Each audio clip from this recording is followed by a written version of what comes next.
এক ঘন্টা আগেও, 1 মিনিট আগেও বাপ শয়তানকে কেউ শয়তান বলে নাই, আল্লাহও বলে নাই।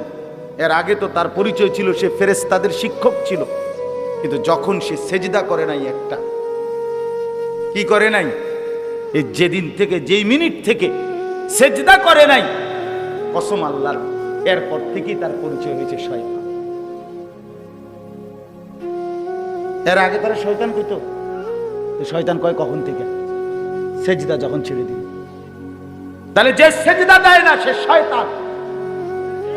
শয়তান বেটা বেটা, তুমি শয়তান, শয়তান, তুমি শয়তান, তুমি ইবলিস, তুমি মরদুদ, তুমি বলউন, তুমি রাজিম, তুমি অভিশপ্ত, তুমি লানতের যোগ্য, তুমি ঘৃণিত, পরিত্যক্ত, তোমার উপরে কুল মাখলুকাতের লানত, অভিশাপ, অভিশাপ।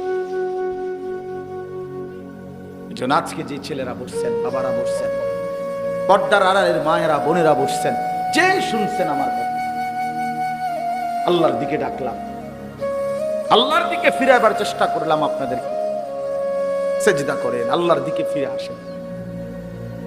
বাবা জানেন না, নবী সাল্লাল্লাহু আলাইহি সাল্লাম বলছে, বান্দা যখন সেজদা করে আল্লাহ তাআলা সবচেয়ে বান্দাকে কাছে টেনে নেন।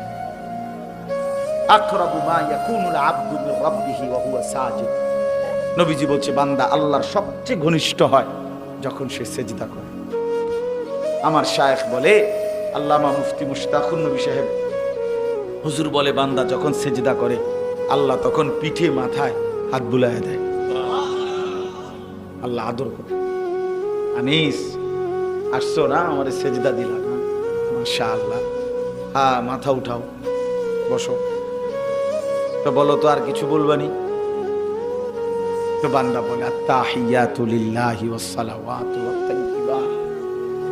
আল্লাহ বলে, আচ্ছা আমার প্রশংসা করলা না, খুশি হইলাম, আর কিছু বলবা? তো এবার বান্দা বলে, আল্লাহুম্মা সাল্লি আলা মুহাম্মদ ওয়া আলা আলি মুহাম্মদ, এই দুরূদ শরীফটা পড়ে। আল্লাহ বলে, আমার বন্ধুর উপরে দুরূদ পড়লাম, আচ্ছা খুশি হইলাম, আর কিছু বলবা? তো এবার বান্দা বলে, আল্লাহ আমি সেজদা দিয়ে আপনার কাছে আসছি একটা বিশেষ উদ্দেশ্যে, নামাজের মাধ্যমে আপনার ঘনিষ্ঠ হলাম, একটা বিশেষ টার্গেট আছে আমার। আল্লাহ বলে, বলো কি সেটা? তো বান্দা বলে, আল্লাহুম্মা ইন্নী যালামতু নাফসি যুলমান কাসীরা। এই মাওলা, আমি বড় নাফরমান মাওলা, আমার গুনাহ অনেক বেশি, আর আমি জানি আপনি ছাড়া কেউ মাফ করার